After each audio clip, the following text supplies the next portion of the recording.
6 boys climbed into the back of a pickup truck on a warm August night in Newark, New Jersey. One of them didn't stay. His father saw him in the truck bed and ordered him out. The boy obeyed. He went home. The other 5 drove off into the dark and were never seen again. No bodies, no crime scene, no evidence of any kind for 30 years. And when the truth finally came out, it didn't end with a conviction. It ended with a not guilty verdict, a lawsuit against a future United States senator, and 5 families who, to this day, have nowhere to put flowers. This is the story of the Clinton Avenue 5, and I promise you, the ending is not what you expect. The 20th of August, 1978. Newark, New Jersey.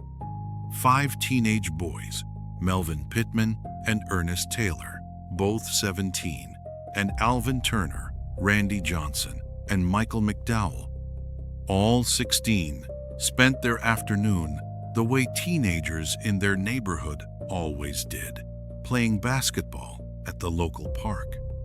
None of them had criminal records. None of them were the type to run away. They were, by every account from the people who knew them, ordinary kids living ordinary lives in a working-class Newark neighborhood. But that evening, their plans changed. A local contractor, a man the boys knew well, a big, imposing, 5-year-old named Lee Anthony Evans, needed help moving boxes. He sometimes hired teenagers from the neighborhood for odd jobs, paying them in cash, food, or whatever else he had on hand. The boys agreed to help. It would be the last decision any of them ever made. One by one, throughout the evening, Evans pulled up in his pickup truck and collected the boys from the area around Clinton Avenue and Fabian Place. A 6th boy, 11-year-old Michael McDowell's friend, Roderick Royster, climbed into the truck bed too. But Royster's father was watching, and for reasons that have never been fully explained, something about that night didn't sit right with him. He ordered his son out of the truck. Royster got out and lived. By around 11 p.m., witnesses say all 5 remaining boys were in or around Evans' truck. One of them, Michael McDowell's younger sister, watching from her window, later recalled something that struck her as strange. Her brother didn't get in on the passenger side like usual. Evans got out, and Michael climbed in from the driver's side instead, sliding into the middle seat next to him. It was the last time she ever saw her brother. The truck pulled away into the Newark night, and then nothing. What happened next defies almost everything we know about missing persons cases. There was no trace, no witnesses who saw the boys after that night, no fingerprints on file for any of them. Their social security numbers were never used again, not once, not anywhere, in the decades that followed. It was as if 5 teenagers had simply stopped existing. Evans, the last person known to have seen them, was questioned almost immediately. He had a motive, investigators believed. Just before the disappearance, someone had broken into his apartment and stolen roughly a pound of marijuana, and police suspected the boys were responsible. But Evans took a polygraph test, and he passed. With no evidence and no confession, investigators had nowhere left to go. The case went cold. For years, families held on to fragments of hope. One mother later said that for an entire decade, she still found herself listening for the sound of a basketball bouncing down the street at 9 o'clock, the time her son used to walk home.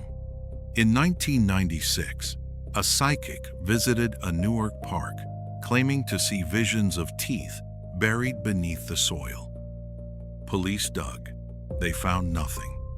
By every measure, the Clinton Avenue Five had become a ghost story, 5 names attached to a silence nobody could explain. 30 years passed. Then, in November of 2008, a man named Philander Hampton was sitting in a Newark police station, arrested on a completely unrelated charge. Hampton was Lee Evans' cousin. During what would become a 13-hour interrogation, Hampton began to talk, and what he described would finally explain the 30-year silence if it was true. According to Hampton, he and Evans had lured the 5 boys to a vacant house on Camden Street, a home Hampton had recently moved out of, with the promise of paid work. It was, Hampton claimed, revenge for the stolen marijuana. He said Evans ordered him to hold 2 of the boys at gunpoint, while Evans rounded up the remaining 3. All 5 were then forced into a 3rd-floor closet and locked inside. Then, Hampton said, Evans poured roughly 5 gallons of gasoline through the house and set it on fire. All 5 boys, according to this confession, died inside that closet. Investigators searched the site with ground-penetrating radar, hoping to finally recover the remains that had eluded them for 3 decades. They found nothing. To this day, no physical remains of any of the 5 boys have ever been recovered. In March of 2010, almost exactly 32 years after the boys vanished, both Evans and Hampton were arrested and charged with murder and arson. Bail was set at $5 million each. For Evans, that number didn't last. His attorney pointed to 3 decades of an ordinary, law-abiding life, no criminal record, deep ties to the community, full cooperation with police back in 1978.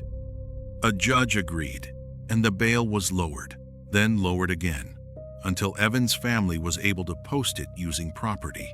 He walked free on the 20th of August 2010, the 32nd anniversary of the disappearance. In August of 2011, Hampton pleaded guilty. He was sentenced to 10 years in prison, which left one question: what about Evans? In November of 2011, Lee Evans went to trial and made a decision that stunned even seasoned courtroom observers. He chose to represent himself. The prosecution's entire case rested on one thing: Hampton's word. There were no remains, no physical evidence tying Evans to the fire, no witnesses to the alleged murders themselves, only a confession from a man with a long criminal history, and, as the trial revealed, some inconsistencies in his own account. The jury deliberated. Their first vote was split, 6-6, then 11-1, finally 12-0. Not guilty on every single charge. One juror later explained their reasoning simply: Hampton's word, on its own, wasn't enough to take away another man's freedom, not without a body, not without physical proof, not after 33 years. For the families, the verdict didn't bring closure. It reopened the wound. If Hampton's confession was accurate, why was there never any physical trace of the crime, not one bone, not one fragment, despite searches using some of the most advanced equipment available? And if the confession wasn't accurate, then what really happened to 5 teenage boys who climbed into the back of a truck and were never seen again? The case grew stranger still. One of the victims' brothers publicly claimed Evans had personally confessed to him and separately accused a courtroom observer of trying to intimidate him before the trial. An investigation into that claim found it to be entirely fabricated, further damaging the credibility surrounding the case. 2 years later, in November 2013, Lee Evans filed his own lawsuit against the Essex County Prosecutor's Office, the Newark Police Department, and against the man who had been Newark's mayor during his arrest, future United States Senator Cory Booker.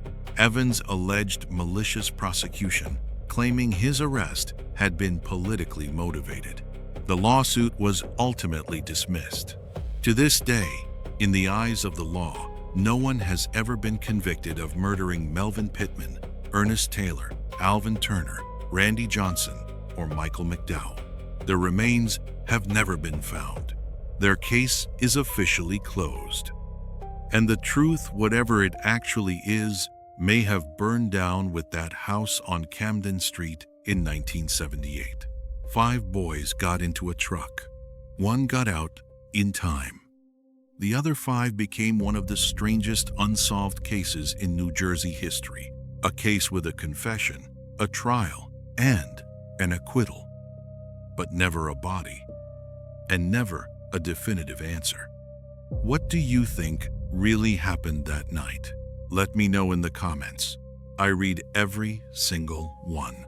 And if you want more cases like this, the ones that almost got forgotten, make sure you're subscribed, because next week we're going somewhere even stranger.